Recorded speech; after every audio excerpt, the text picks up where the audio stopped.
Do you ever just wish you could be Tyler Joseph? I do. Hi. My friend Stu recently on his radio show has started doing a sort of journey through music, and I figured that's a cool idea. I'm gonna do that. So we're about to take a musical road trip. For most people my age, your musical journey begins with whatever is in the chart at the time, and for me that was things like S Club 7 and the Spice Girls. But that's not where this road trip is starting from. Instead of listening to chart stuff like the majority of my peers, I found myself listening to mostly things that the people around me were listening to, which meant things that I heard in my dad's car, things that I heard in my granddad's car, and things that I heard in my nan's kitchen.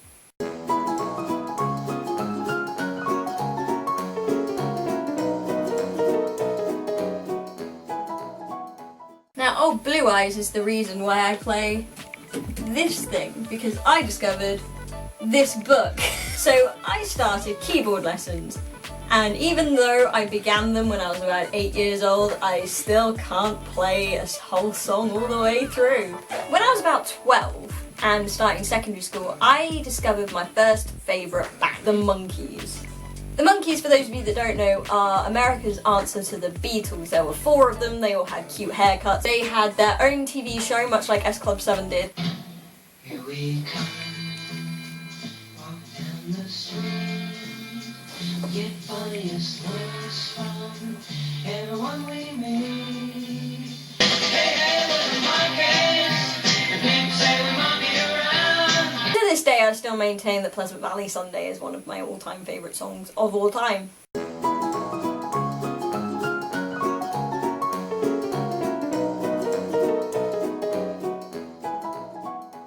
Even though I had a favourite band, music didn't really mean anything to me until I was in my mid-teens. I kind of got into the pop-punk emo stuff that was around when I was a teenager.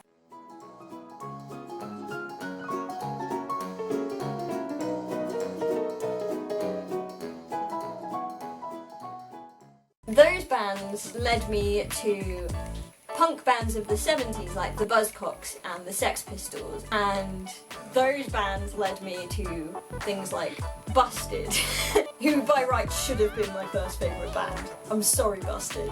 I'm sorry. Discovery of Busted then led me to find my second favourite band, McFly.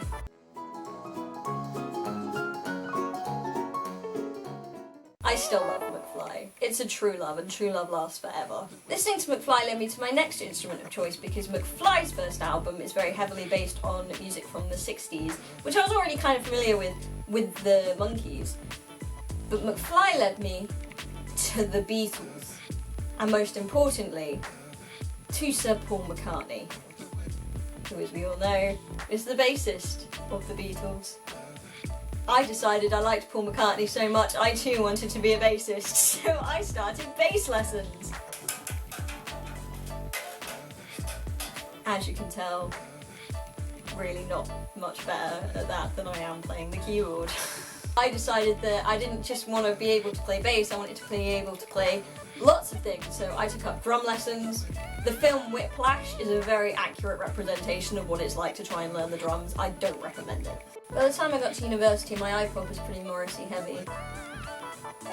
Sorry, people I lived with, for playing the Smiths non-stop. Considering I ignored music pretty much for the first 10 years of my life, it's amazing how full my iPod is these days.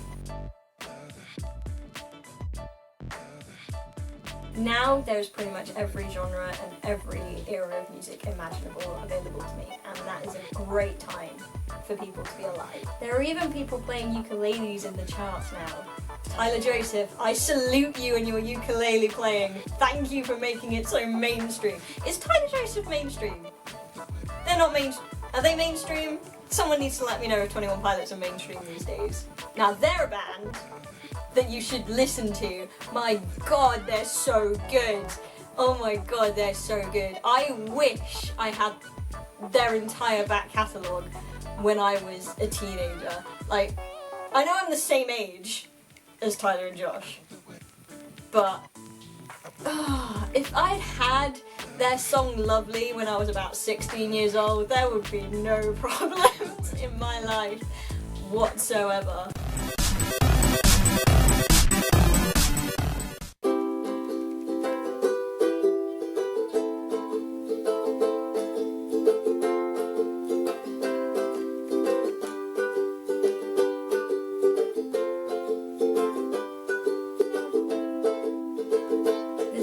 In my mind's imagination, I'm hoping the truck and smokes is smoking back the basement. This is not rap, this is not hip-hop, just another attempt to make the voices stop rapping the brood. Nothing, just writing to say something, because I wasn't the only one who wasn't rushing to say nothing. This doesn't mean I lost my dream, it's just right now I got a really crazy mind to clean.